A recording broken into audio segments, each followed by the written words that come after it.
stewardship sa ating pagbibigay sa Panginoon.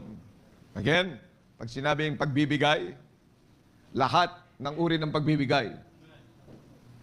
Pagbibigay ng oras, yung paggugol natin ng ating oras sa gawain ng Diyos. That's a treasure. That's something else. Yung mga sinisilihan ang kanilang puwet sa gawain ng Diyos, I think there is something wrong in how you value the church. Yung nakikisaw-saw lang sa gawain ng Diyos, na kapag mayroong mga mabibigat na gawain ay sumusuko o kaya ay nagtatago. Marami akong kakilalang buhay kubli. Pag nasa gawain na, ay kumukubli na. Mga palos, hindi pa tapos ang simba, nakasaing na.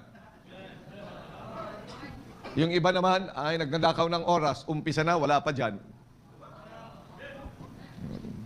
Again, if you were an investor, what is the most important thing for an investor?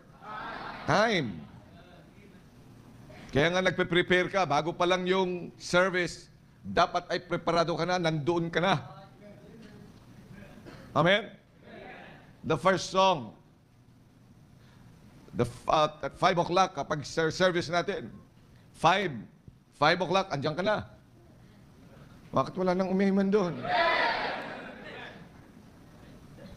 Pagkatapos ay dandyan ka lang sa tabi-tabi. Kailangan pa na usher.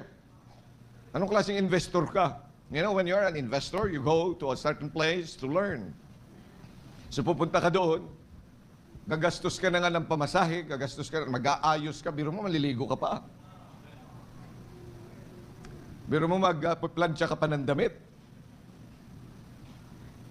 Kaya nga pupunta ka doon on the dot. Amen? Kaya may naka-schedule.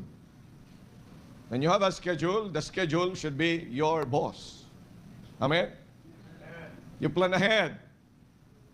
Time is what matters. Yan anong binibigay mong oras sa gawain ng Diyos.